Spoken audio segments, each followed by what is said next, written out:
What's going on, guys? It's Luke here. Going to run through this quick Asia recap. We ended up passing another Lucid Pro tonight in under 5 minutes.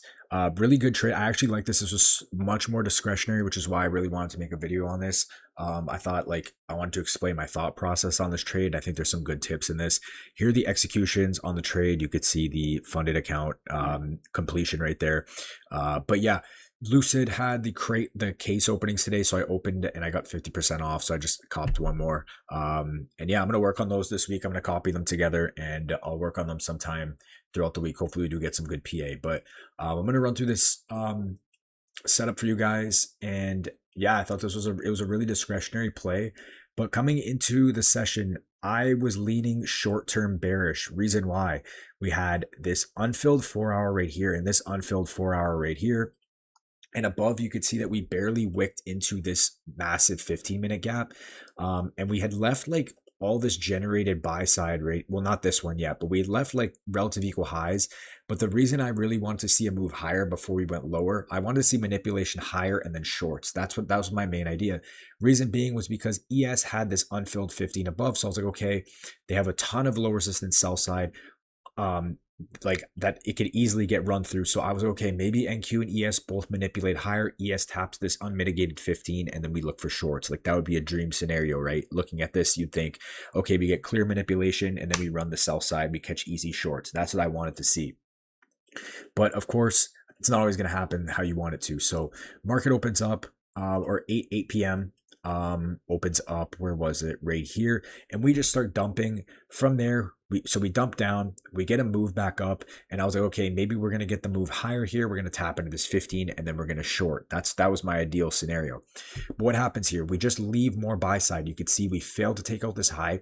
This high failed to take out this high. So now we just generated a bunch of trend line liquidity right here. Now, when we look at ES, what did ES do? Now, this is where it really ties in here.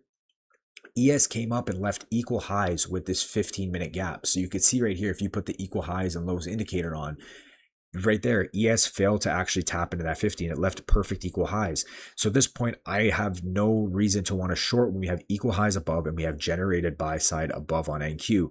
So I'm thinking at this point, okay, I'll short if we do manipulate above it.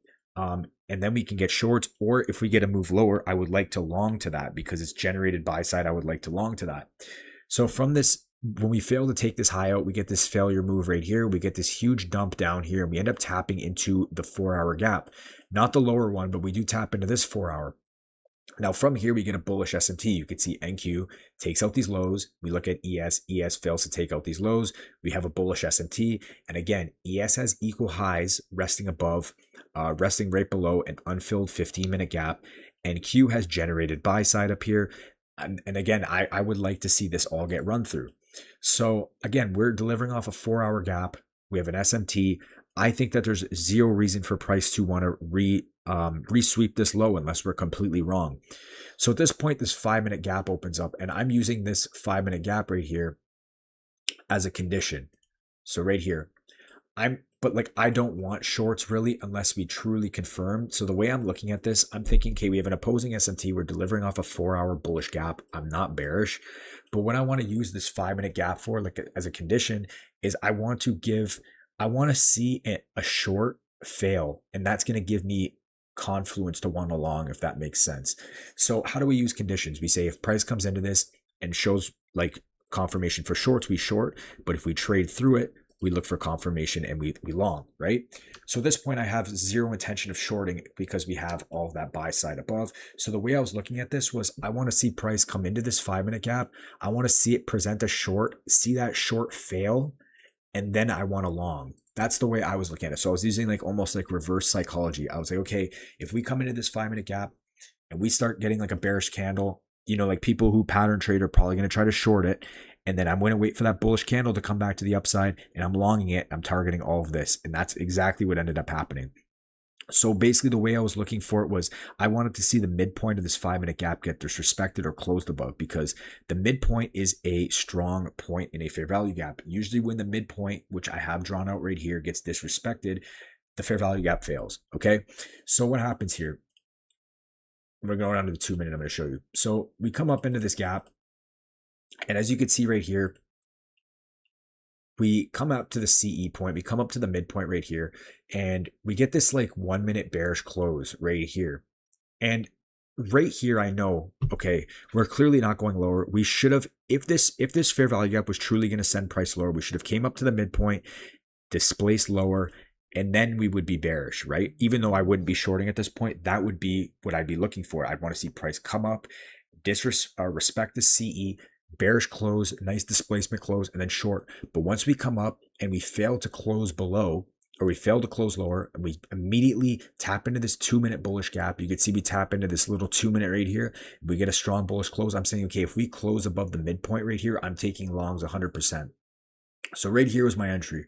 2 minute close. We look at ES at the same time. ES is displacing lower, and it's completely disrespecting that 5 minute gap as well. You can see ES is completely ripping through it. ES has equal highs above. NQ has generated buy side above. I'm seeing that, okay, this 5 minute gap is our condition.